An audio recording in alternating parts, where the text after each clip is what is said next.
नमस्कार, मैं आशीष कुमार मंडल और आप देख रहे हैं सोशल न्यूज। मोदी उपनाम पर आपत्तिजनक बयानबाजी के मामले में सूरत की अदालत से सजा मिलने के बाद राहुल गांधी की संसद सदस्यता रद्द हो गई। यह वर्ष 2013 के थॉमस बनाम भारतीय संघ मामले में सुप्रीम कोर्ट की व्यवस्था का ही परिणाम है। 2 साल पहले या उससे ज्यादा की सजा की स्थिति में जनप्रतिनिधियों को पहले 3 महीने की मोहलत मिलती थी। सुप्रीम कोर्ट ने उसे रद्द कर दिया था। इसके खिलाफ ही मनमोहन सरकार 2013 में अध्यादेश लाने वाली थी। उसकी योजना सुप्रीम कोर्ट के फैसले को बदलने की थी। तब उसके खिलाफ राहुल गांधी ही आए थे। भरी प्रेस कॉन्फ्रेंस में अपनी ही सरकार के अध्यादेश के प्रति को फाड़ दिया था। अब इसे संयोग कहें या दुर्योग कि जिस अध्यादेश का उन्होंने विरोध किया, अगर वही रहता तो शायद उनकी संसद सदस्यता बरकरार रहती। राहुल गांधी के खिलाफ मानहानि का यह इकलौता मामला नहीं था। ऐसे ही मामले अहमदाबाद, भिवंडी, पटना, गुवाहाटी की अदालतें में भी चल रहे हैं। लोकतांत्रिक समाज की एक बुनियादी शर्त है और वह यही है कि अगर ठोस प्रमाण न हो तो सार्वजनिक रूप से किसी को निशाना नहीं बनाया जाना चाहिए।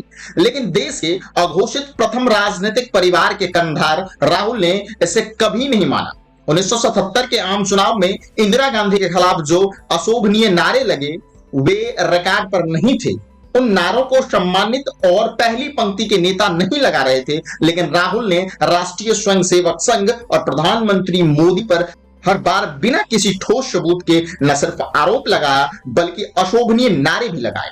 चौकीदार चोर है जैसे नारा अगर कांग्रेस के आम कार्यकर्ता नेता लगाते तो कम अशोभनीय होता, लेकिन राहुल ने न सिर्फ सार्वजनिक मंच से यह नारा लगाया बल्कि बार बार दोहराया भी। तब वह कांग्रेस अध्यक्ष थे। मोदी सरनेम वाला उनका आपत्तिजनक बयान भी नरेंद्र मोदी के विरोध ही चरम मानसिक उत्तेजना का ही परिणाम था। राहुल गांधी और कांग्रेस के शीर्ष नेतृत्व की कमजोरी यही है कि उसकी सलाहकार मंडली में गंभीर लोग कम हैं। वे बार बार राहुल और प्रियंका को सिर्फ नैरेटिव आधारित आक्रमण का सुझाव देते हैं। राहुल के एक सलाहकार रोजाना ट्विटर पर जिस प्रकार की सतही अभिव्यक्ति करते हैं उससे अंदाजा लगाया जा सकता है कि वो किस तरह का सुझाव देते होंगे।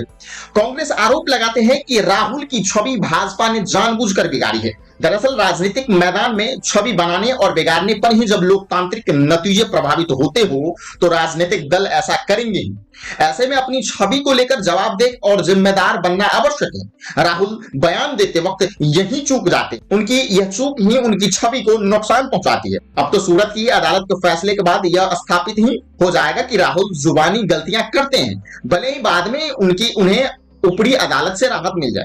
राहुल की सांसद सदस्यता समाप्त करने के फैसले पर विवाद स्वाभाविक है। कांग्रेस के आधिकारिक प्रवक्ता ही नहीं, उनकी हालिया सहयोगी बनी शिवसेना भी कह रही है कि राहुल की सदस्यता रद्द होना अभिव्यक्ति की स्वतंत्रता पर हमला है। कांग्रेस इसे सियासी मामला बनाते ही भी नहीं थक रहे।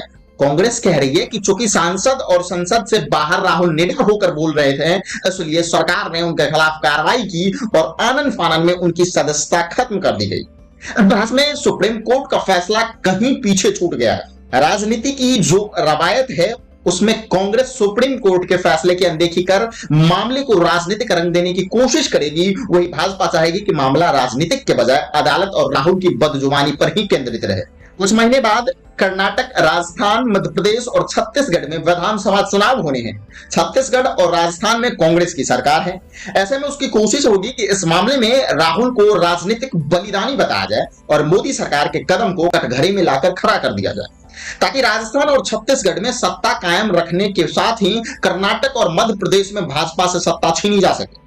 इसलिए अगले कुछ दिनों तक कांग्रेस अपनी देशव्यापी सांगठनिक ढांचे की बदौलत जिला स्तर तक राहुल की सदस्यता खारिज किए जाने को मुद्दा बनाती रहेगी। देश को अगले कुछ दिनों तक कांग्रेसी धरना प्रदर्शनों के लिए तैयार रहना होगा। जहां कांग्रेस का संगठन मजबूत है वहां यह विरोध तीखा हो सकता है, जहां संगठन कमजोर है वहां विरोध धीमा दिखेगा। राहुल को उन विपक्षी दलों का भी समर्थन मिल सकता है जिनके नेता के खिलाफ भ्रष्टाचार के मामले चल रहे हैं या फिर जिनके खिलाफ ऐसी ही बदजुबानी को लेकर मानहानि के मुकदमे में अदालत में लंबित हैं। वे भी इस सियासी संग्राम में कांग्रेस के साथ उतरने की कोशिश करेंगे।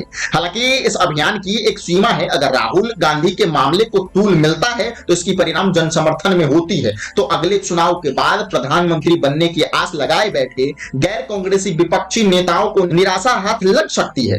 इसलिए हो सकता है कि ममता बनर्जी, नीतीश कुमार और अखिलेश यादव जैसे नेता इस मामले में भाजपा की आलोचना करे पर राहुल और कांग्रेस को खुलकर समर्थन न दे पाए। सूरत की अदालत के फैसले के बाद भारतीय राजनीति में सकारात्मक बदलाव जरूर होगा।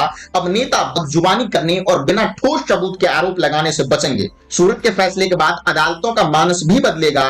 राजनेता के वशिष्ठ मानने से जुड़े अवचेतन में पारंपरिक सोच से भी मुक्ति मिलेगी। आने वाले दिनों में ऐसे और कुछ फैसले दिख जाए तो हैरत नहीं होगी। कह सकते हैं कि इस फैसले से अदालती और विपक्षी मानस तो बदलेगा ही, भारतीय राजनीति पर भी इसका बड़ा प्रभाव दिख सकता है।